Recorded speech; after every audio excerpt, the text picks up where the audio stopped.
Hello, good morning, welcome. It's the 9th day, believe it, the 9th day of Christmas. So Christmas is still in the air for another 4 days. We talk about the 12 days of Christmas.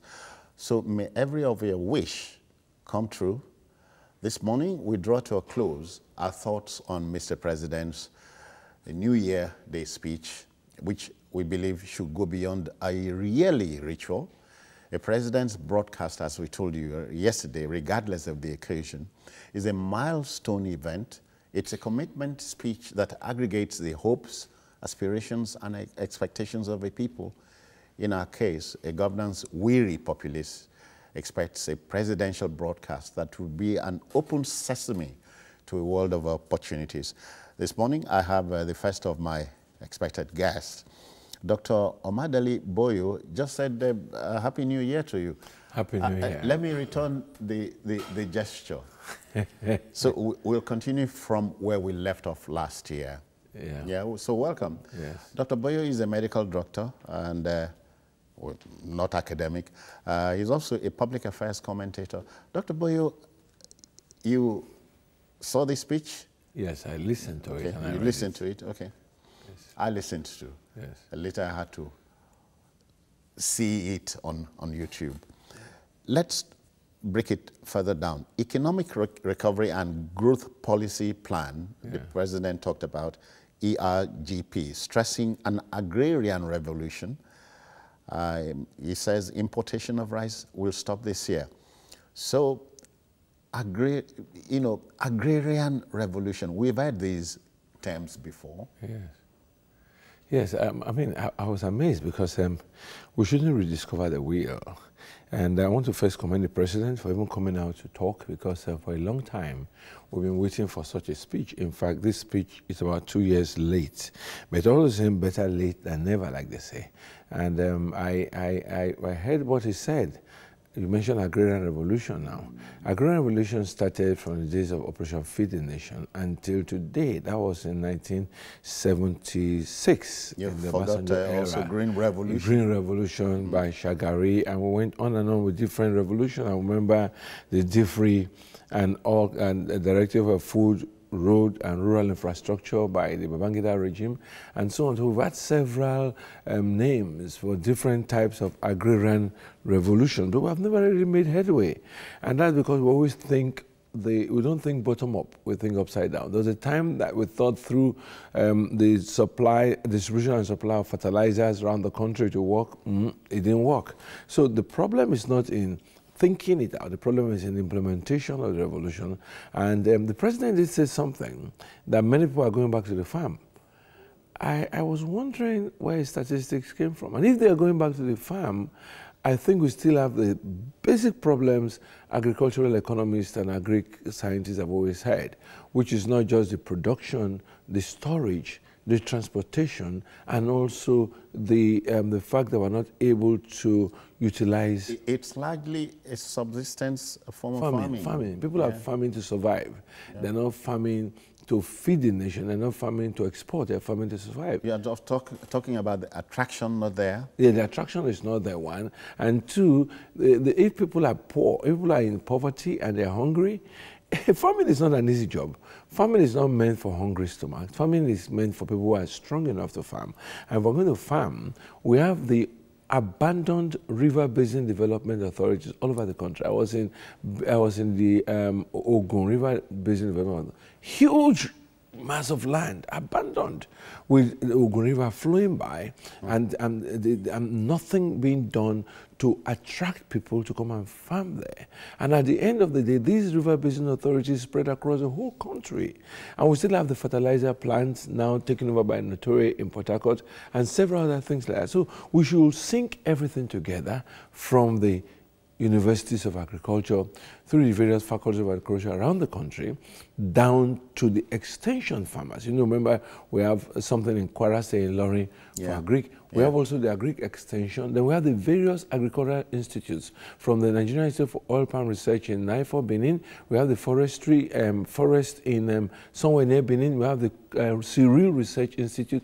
We have the Cocoa Research Institute. We have the International Institute of Just to add this, not because it's in Akwa Ibom, NIFO, if you like, the old NIFO started and had a partner in Abak, Akwa Ibom State. That is a forest now. That's a forest. And that's because palm seeds love those areas. And people have found that, look, it's not a matter of going to plant. Don't take apples to Kano. Not that you bring granules to Lagos, you know. We have where these things grow. Now, if you go down to the former NIFO, you'll find out that Okomo oil palm is doing better than NIFO. And NIFO is supposed to be an agricultural research institute where the Malaysians came in and took some seedlings, and today the Malaysians are exporting oil to Nigeria. So it's not something... No, put it this way. Nigeria is importing oil from Malaysia. Yeah, Nigeria is importing oil from Malaysia. It message. Yeah, it sends a message that way. And now we ask ourselves, if we have NIFO, we have cocoa research, we have Institute of Tropical Agriculture, we have the stored products. In Jos. Yes, yes. We have the Veterinary Research Institute in VOM, we have the Leather Research Institute in Zaria, we have the Stored Product Research Institute. So we have all those research institutes, and if you go there, we have FIRO in Oshodi, Federal Institute of Industrial Research. We have all these things there. Nobody collates all these things, and nobody translates them to patents. It will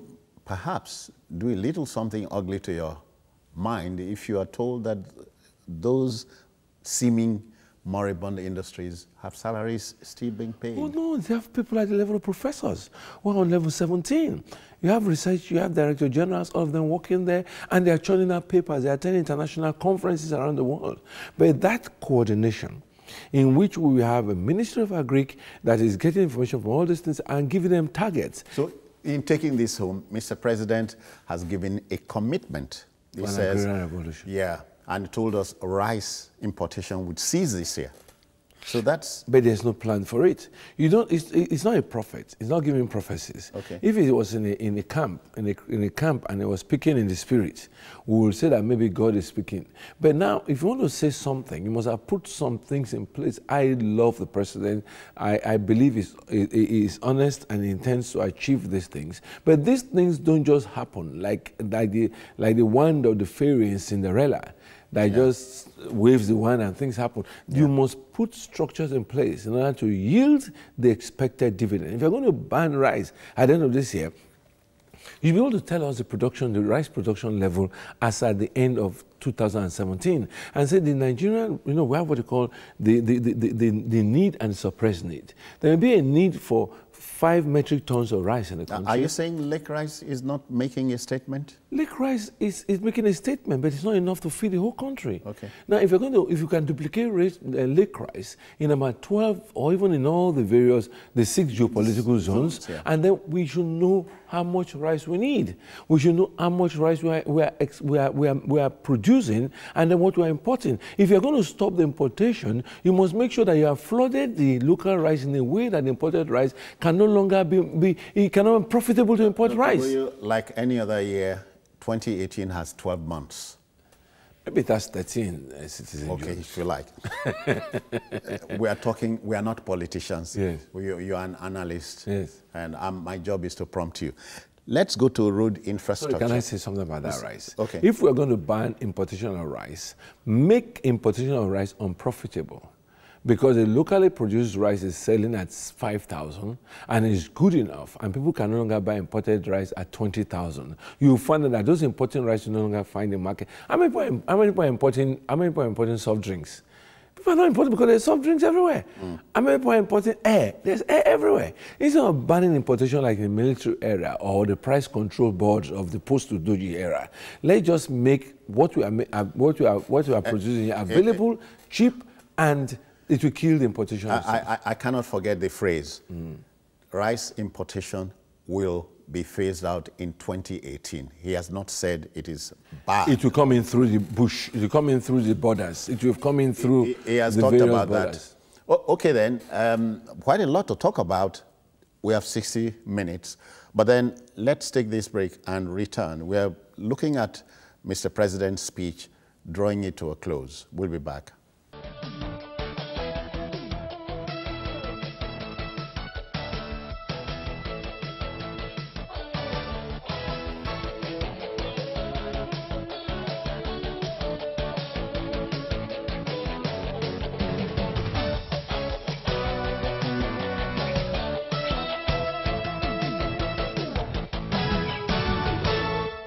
Welcome back.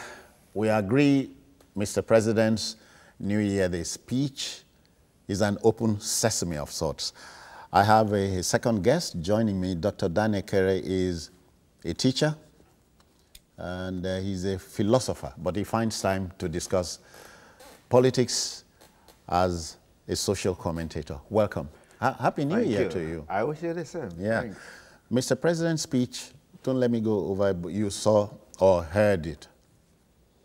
We talked about, before you came, economic recovery and growth plan, and he says the target is going agrarian.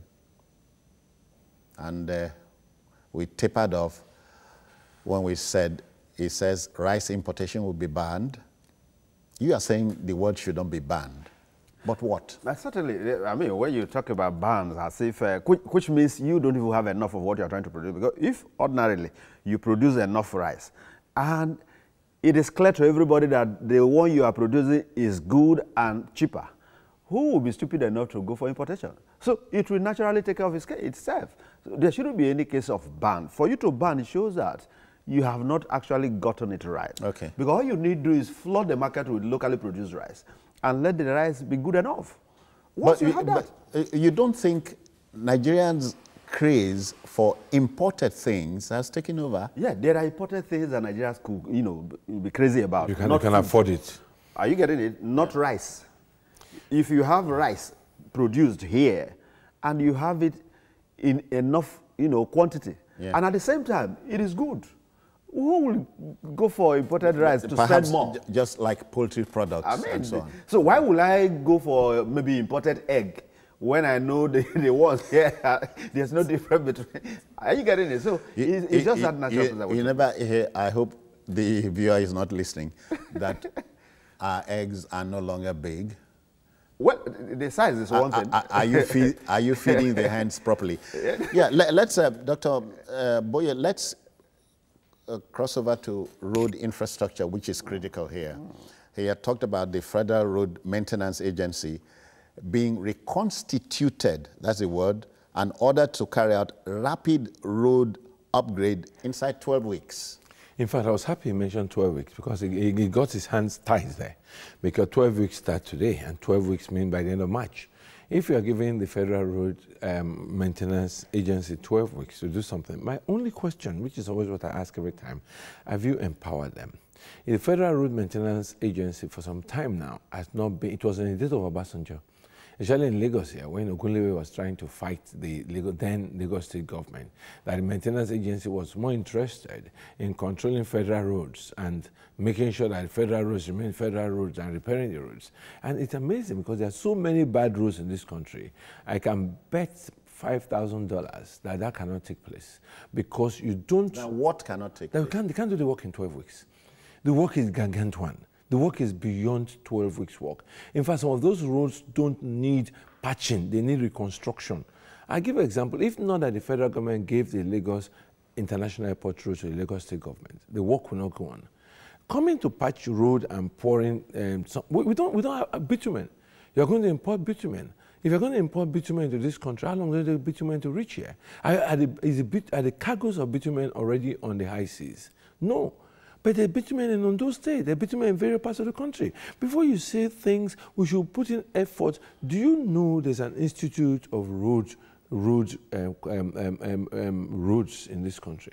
How far have we gone to invest money in bitumen or even invited foreign people to spend money in producing? If bitumen can be produced in this country, construction of roads will be a child's play. The other thing again is that there are many abandoned road projects. If I may ask you, do you know how many times they have repaired the Benin-Shagamu Express road? Every year they're always repairing that road. Do you know how many times? Have you been to Onisha Enugu road? Have you been to the Wiriaba road? Now 12 weeks is long, but in terms of road maintenance, if it's to pour sand on the road and pour granite on the road, well, 12 weeks is okay. But I can assure you that these roads need total reconstruction. And if they're going to do it in 12 weeks, I will beg Mr. President. As he said, it was simply in the short term, in the short run.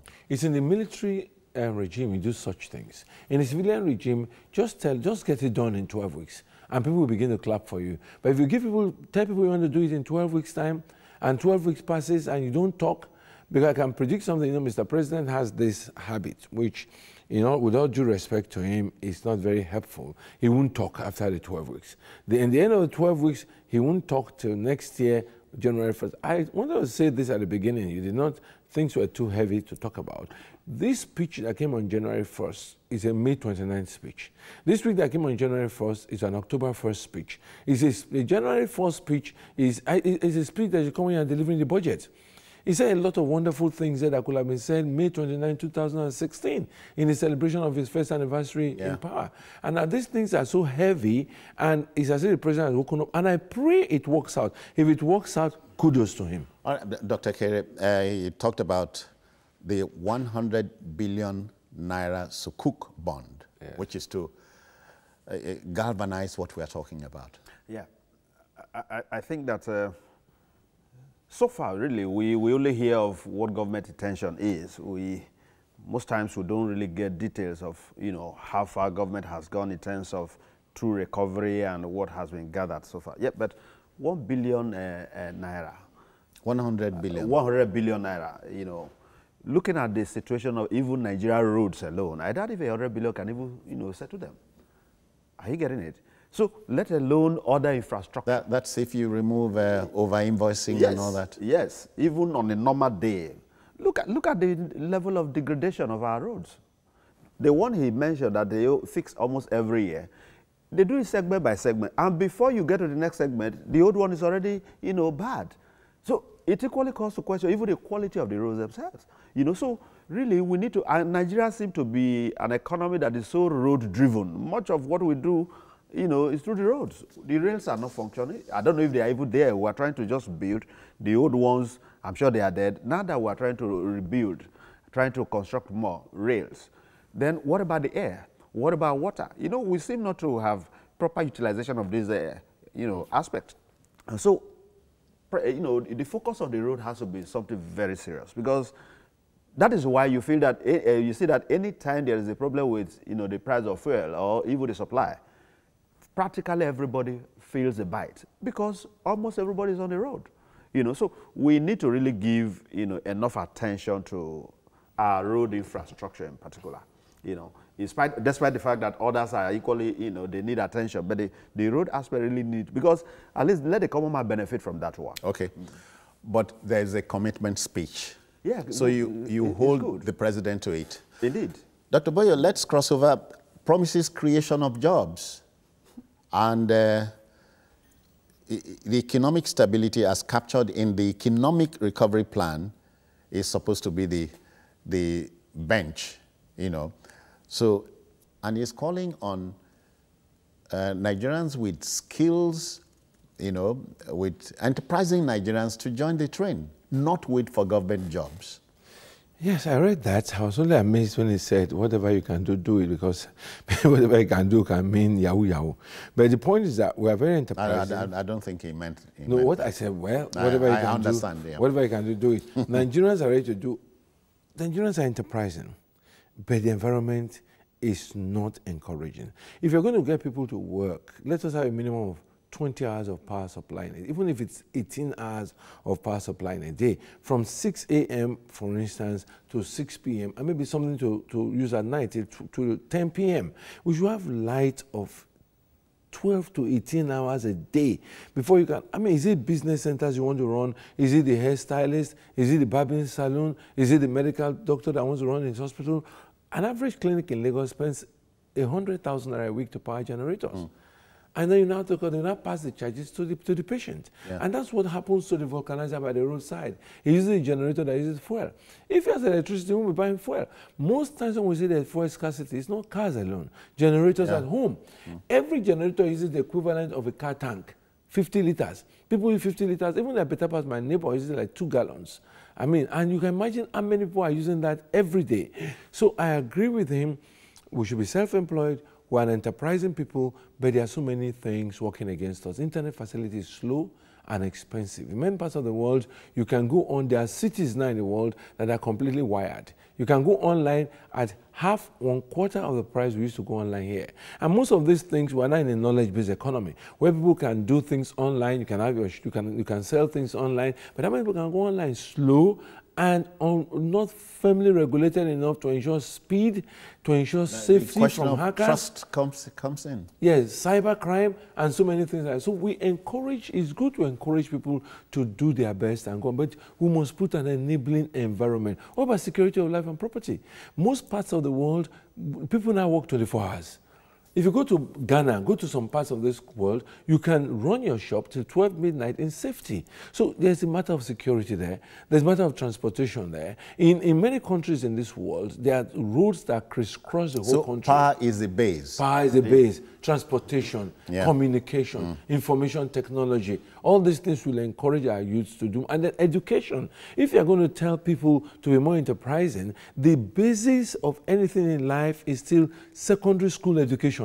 Nobody says you go to university, but every Nigerian should be able to speak and write in English and their local dialects. And we should train people good secondary school education. Not a matter of opening universities. Everywhere you have universities now, and you cannot vouch for secondary school education. And to me, primary and secondary school, if I look back in my life, the people that impacted my life most were my primary and secondary school teachers.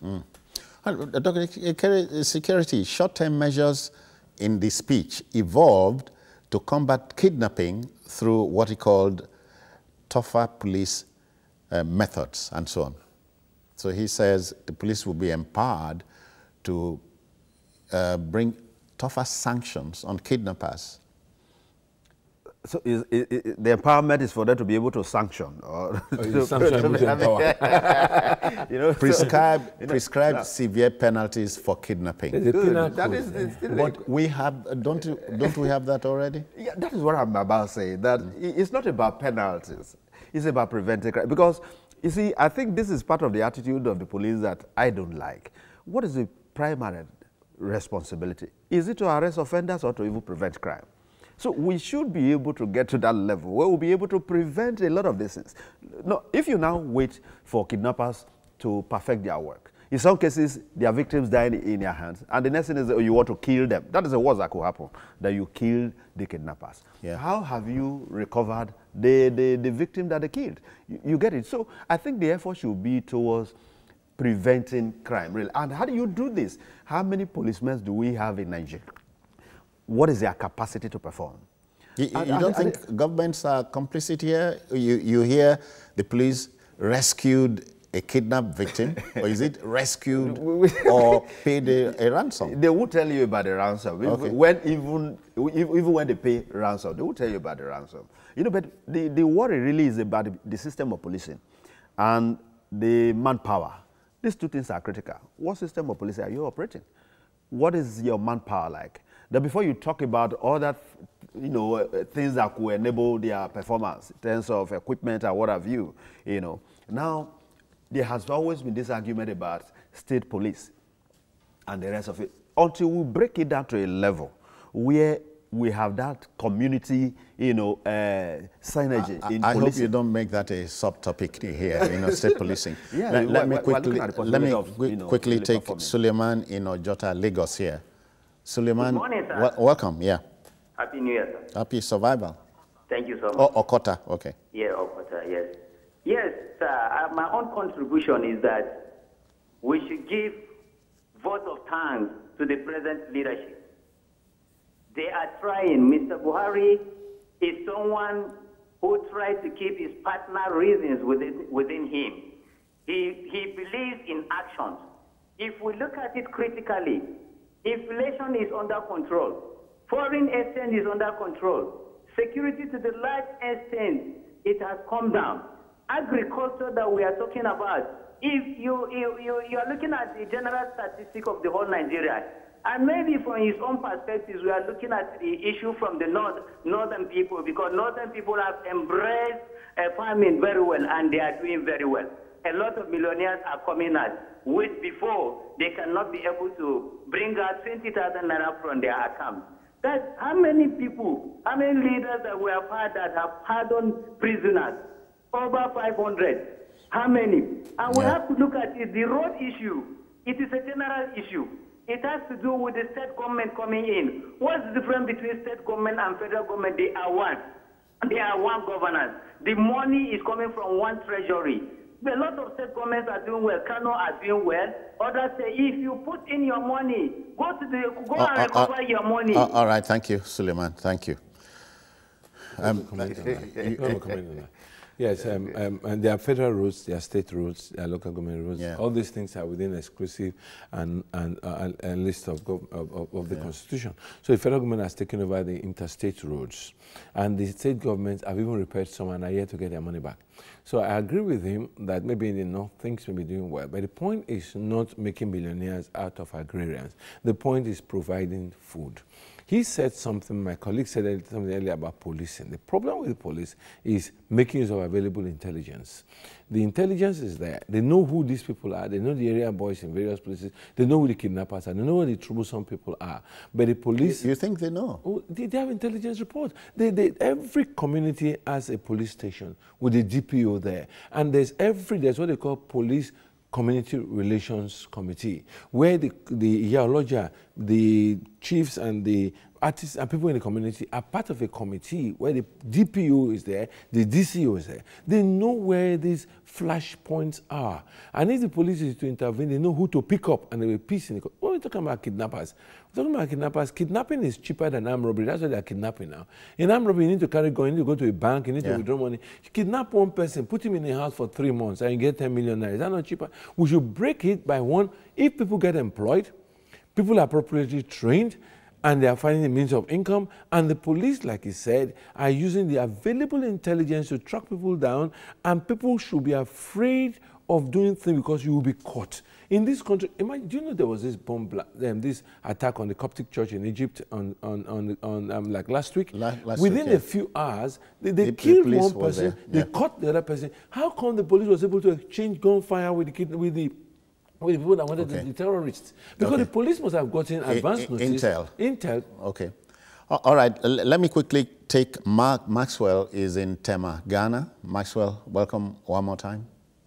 Good morning, Sir Johnson. Good morning to the three gentlemen. Good morning. Happy New Year, first. Yeah. We wish you the same.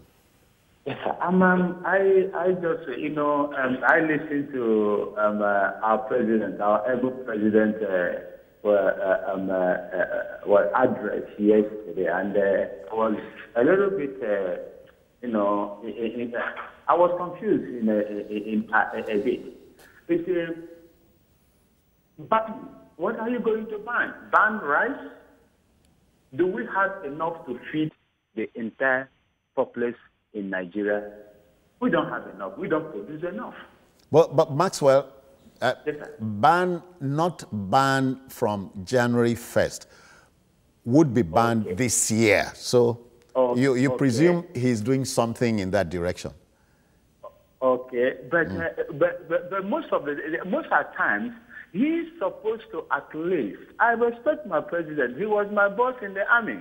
You see, he's supposed to, put up the guidelines and tell Nigerians, oh, this is what I want to do at this particular time. And what are the procedures, the laid down principles that are on the ground for all those things to take place. You understand? Yeah. Okay. Let's quickly move to this.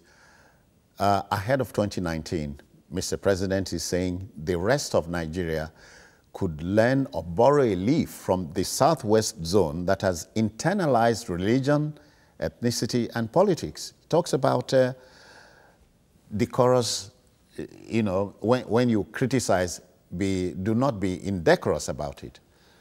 Yeah, you see, the issue of internalizing religion and ethnicity, well, they are very, in fact, they are issues that you cannot just, sweep under the carpet, no matter how, you look at it.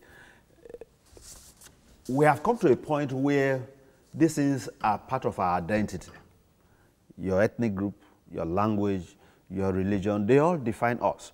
Now, but the challenge is that sometimes we take them to a point where they become problematic. When you want to help God, for instance, to do things, a situation whereby you feel maybe God is not potent enough or is too patient, and you want to help him to do things. Because I remember just from analysis, somebody sometime, they use one of these juju, you know, to place a curse on a particular lake. Or something like that. that. Are you getting it? Nobody should fish here.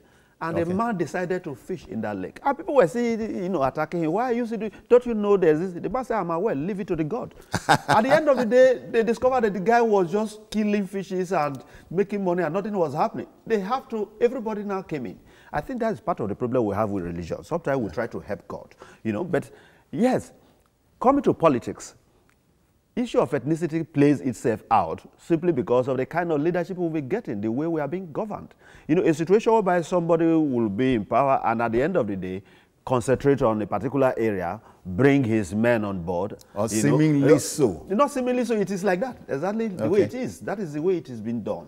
You know, where somebody will tell you that these are the ones. I thought you should have distinguished between appointed and elective positions. But let me quickly take, Shino is waiting in Ibadan. Yeah. Are you there, Shino? Oh, we lost. Maybe I should. I want to say about that statement that we should, the rest of the country should emulate the southwestern states that successfully internalized religion and coped with ethnicity. Politics. Yeah, but then why is he not worried that this is not happening in his own states? Because it comes from an area where religion is still a major factor. Ethnicity is still a major factor. Now, the Southwest, I agree, has been able to cope with religion because there are many families in the Southwest that you have both religions domiciled within the family, where you have people who are Muslims and Christians and other religions, and they're all happily celebrating Salah. Like this Christmas, this New Year, the Muslims celebrated the New Year with everybody. The Muslims celebrated Christmas with everybody. It doesn't happen like that in Kano. You can't be a Christian in Kano and have a church where you shouldn't have a church. They'll pull it down. You can't be a Christian in some parts of the north. That's what you know, what you were told? I've worked okay, in the north before. We'll come back to that. I've worked in the north before. Kenneth is reaching us from Jos. Welcome. Hello? Welcome, Kenneth. Yes, I'm calling from Jos. We are looking at the issue of religion. No. Mr. President's New Year Day broadcast. Religion, yes, one of them. We are not looking at religion, please. Yes, I know. That's what I'm talking about. Right. The Go on. Speech. Right. So what I want to say is this. There is a radical difference from the Southwest, the way they look at religion, and the way they look at religion in the northern states.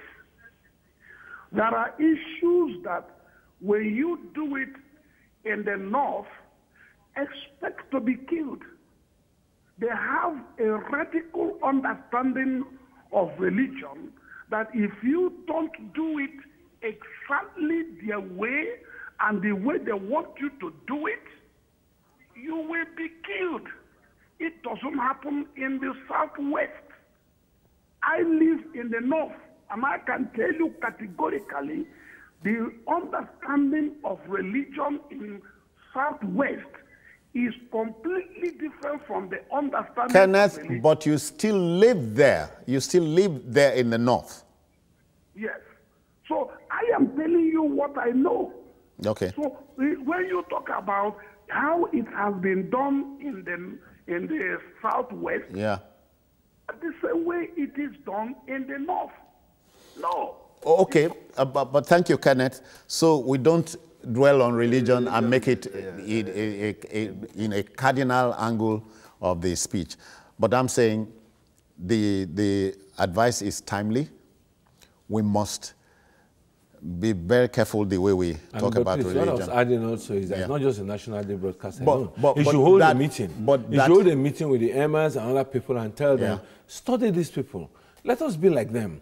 Let's have radio programs. Let's educate our children that Christianity is a good way of life. That if Islam is a good way, let's encourage Christian religious knowledge in the north, just like it is encouraging the south. Of course, let's encourage people to know that other tribes mean a lot. So you don't just come and talk to the whole of Nigeria. The main problem of religious intolerance is in the north. Do you know there was a time? It's a Nigerian thing. Please don't make it northern. Please don't make it northern. Let's look at Dr. Boyo. The religion. No, let me take George Ikeja here, please. Let's have a ball this morning. George, welcome. This is Happy New Year. Happy survival too. And Happy New Year to your guests as well. Happy New Year. Thank you so much. Citizen Jones, I listened to the president's speech. It was a good speech by all standards.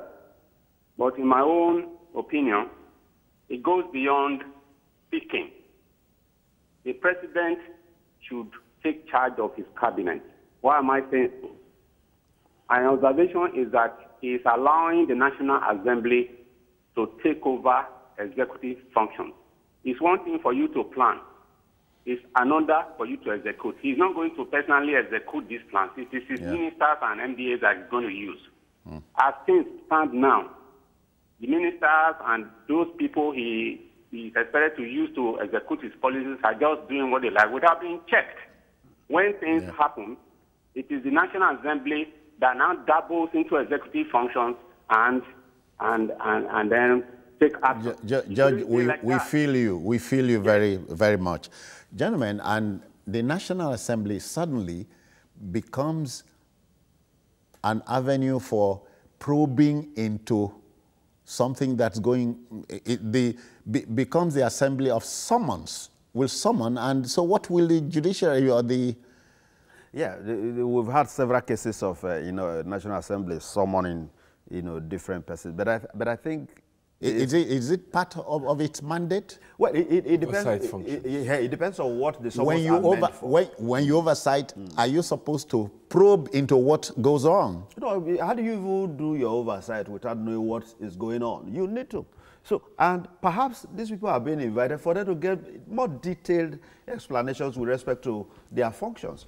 And I think the National Assembly need to know. Before you can make a judgment, you need to understand what the situation is. But I think the issue really is that sometimes they go outside the normal realm and begin to probe into issues as if it's another security, arm.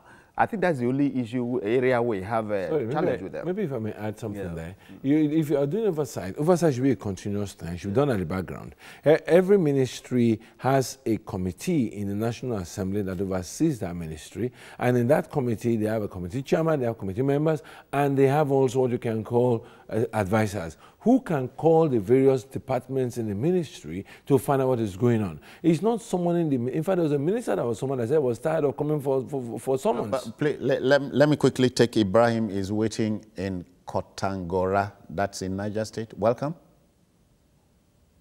Ibrahim? Hello. Welcome. How do you do? Well, good morning, sir. Yes, sir. Good morning to your panelists. Good morning. Fine, sir. My contribution is that these people, your panelists, don't usually see good things. Yes, Buhari was, in his speech, admonishing everybody should take to what is happening in this Southwest concerning religion and so on. They should commend him, recognizing the good things about the South religious affairs. Instead of them criticizing him, that is in the know, it's not like that, they should enumerate those articles, those things that Buhari saw, and open it to the rest of us, list them so that we here, if we are wrong, we copy them. Okay. So Buhari was only saying that they should, emulate. Yeah. House. They should commend him for recognizing that, so that they are now to enumerate what is happening in the South. For instance, one of them says, there are two religions in a family. How do they go about going about the same thing? He said one thing, that Sabbath is celebrated by God. Yeah. Why is it that they didn't enumerate more of the southern attributes towards, attitude towards religion? Oh, okay. Okay.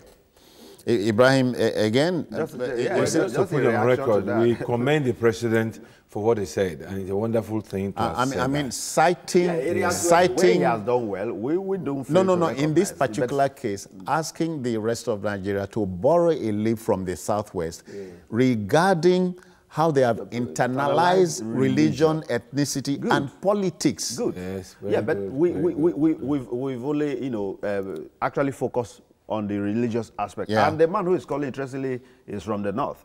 I think Buhari was actually addressing him because he has told them that here in the south, this is what goes on. Simple. So he should be the one to actually. But what I take say that Citizen Jones is not comfortable with is that Buhari himself should attend the church service one day. Are you getting me? And should also show this thing. Because when you without attend a church service, attend a church service without being an apostate. Yes, without being an apostate. Yes. Yeah. You can show up. You can show up. Obama showed up in the mosque. You can show up. And all these little symbolical things, you are affirming some of these things by making them to understand that, look, we are not fighting Christians. We are not fighting Muslims. And it can happen like that. Let's leave it at that. Yeah. Yeah. Ali, so was it Pope John Paul also then who was, I mean... He went to a mosque. Good, you know, but not necessarily to worship. He just... But Dr. Kerry, you had said what is key here. Of course. The man is addressing them. Don't fight God's fight. At all. That is the major problem we are having. Knows when to move, and he knows why. Dr. Okorafor, Mazi Okorafor, is a Christian. Welcome. He's calling from Arochukwu. Welcome. Yes, I'm a born Catholic, not only a Christian, Catholic. Okay, not born Christian, born Catholic. Go on. Welcome. Thank you for the president's speech. I can only say, you see, the rice production in Nigeria, 70% of Nigerians love foreign rice. This is a situation whereby I suggest that national registration agents should come in so that they will encourage Nigerians to embrace local production. Now, let us look at this issue. You see, the cost of foreign rice and the cost of Nigerian rice, they are not the same thing, difference of 500 naira. I want this situation whereby this local rice will come down to what? 8,000 or 10,000. When you talk about roads, roads are the major thing in this country because when you produce anything you produce and the roads are not like an Arochukwu or object, it's incredible. Since after the Civil War. Now you ask like what one of the guests is about our schools. Nigeria University, Karaki said, in the Nigeria University, I want the president to look into it. Nigeria University is the worst in the whole Africa, or even the whole world. But in the school, you have at least hostels, not like UN and Suka. Not up to 3 or 4 hostels for the whole school, which is very, very bad. People were at school. University of Science and Technology for Harvard. The same thing at times we can say. But other universities come to fit to the same. Nigerian government should look into our university. Also talk about the primary school and secondary school. Mazi, when you carpet Nigerian universities, you forget that a teacher is here. He was addressing you. Yeah, but I think he raised a very valid point, really. When you go to so many of these universities, there are no hostels. You are powers. You get it. Take a place like University of Lagos. They have quite a number. But what is the percentage, the number of students that those hostels can actually take? And you know what rent looks like in Lagos to get accommodation outside the university community. Now, the other challenges that go with it, issues of security, issues of, accessibility to, and all the cultism and all that. You get it. So it's really critical. Ideally, every student should be there, should be on campus. Yeah, okay. And so many universities don't even have People recommend the east-west rail. The president also mentioned Lagos. We talked about it. To pass through 2OK to you, and it will be a wonderful thing if there's a railway line that goes straight from Lagos to... That was a subtle message. Yes. Okay, then. Let's touch on agricultural revolution and vis-a-vis solid minerals exploitation.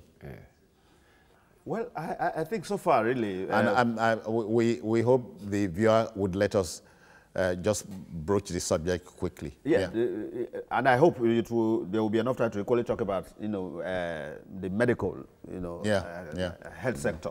Now, the question of, agriculture, really, there was a time it was the mainstay of this country, truly. We talk about the... I hear I must take a Captain Obi. Welcome, sir. Hello. Good morning, sir. Good morning. Welcome. Happy New Year to all of you. Happy New Year, sir.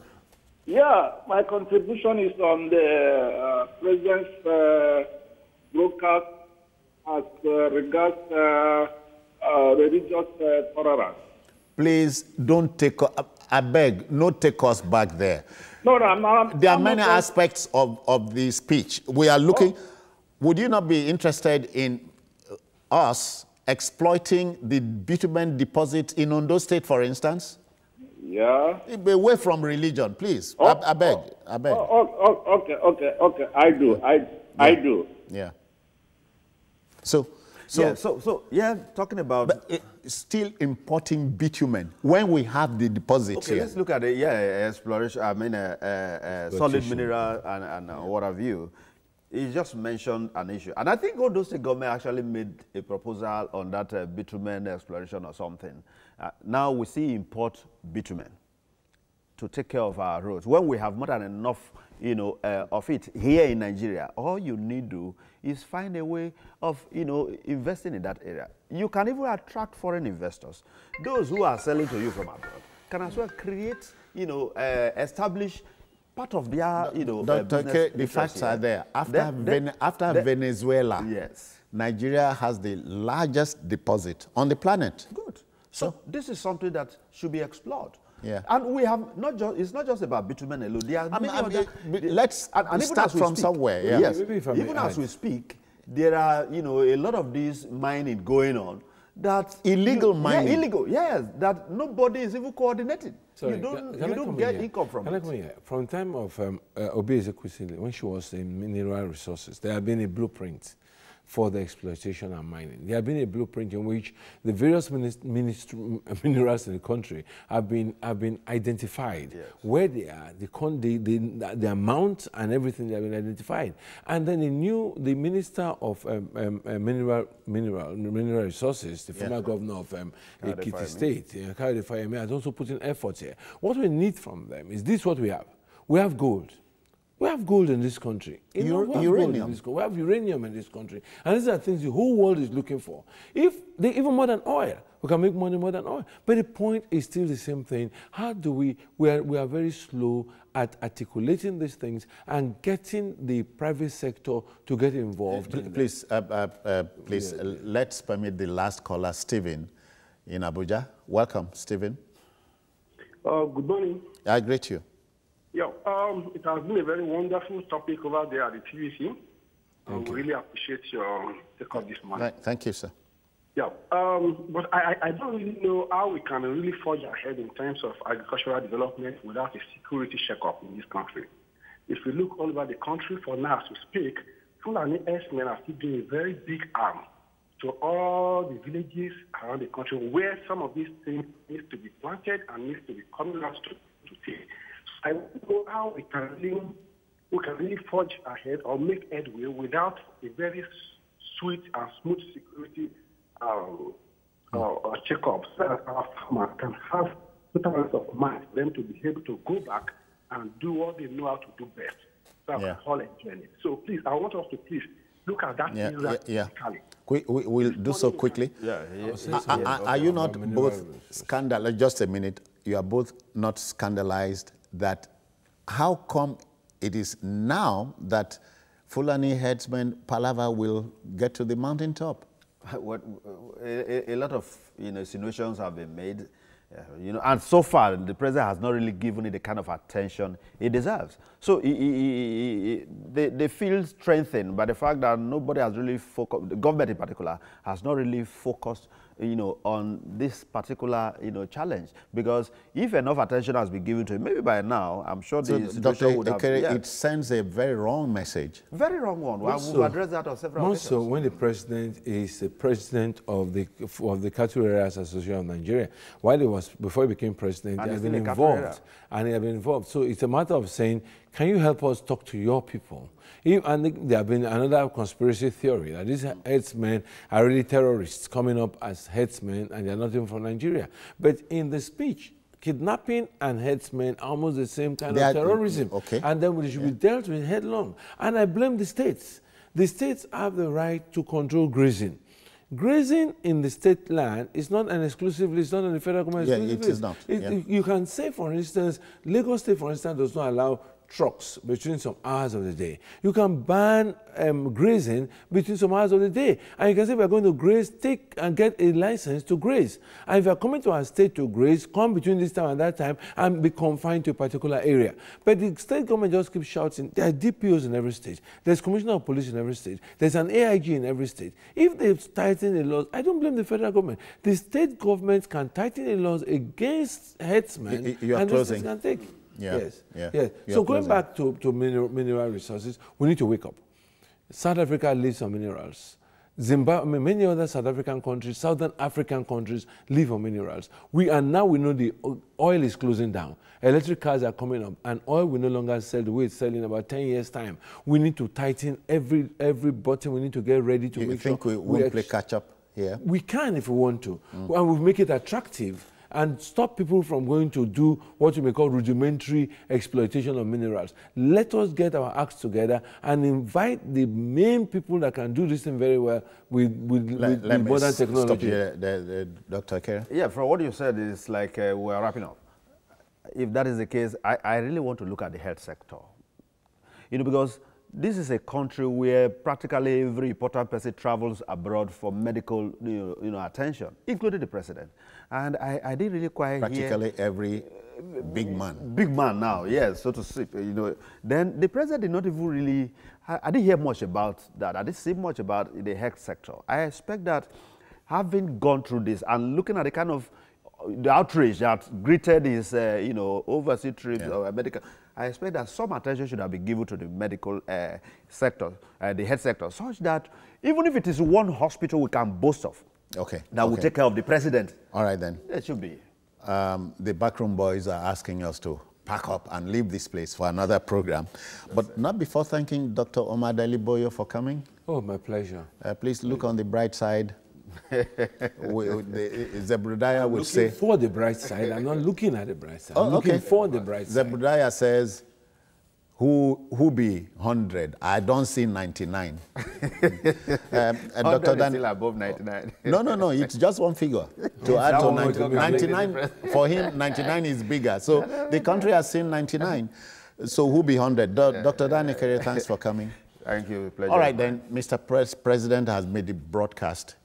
The broadcast is the broadcast of intentions. Good intentions don't hurt anybody. It's a two-way street. Let's stand by him. I'm not his image maker, but let's stand by him so we can hold him accountable when he goes off key.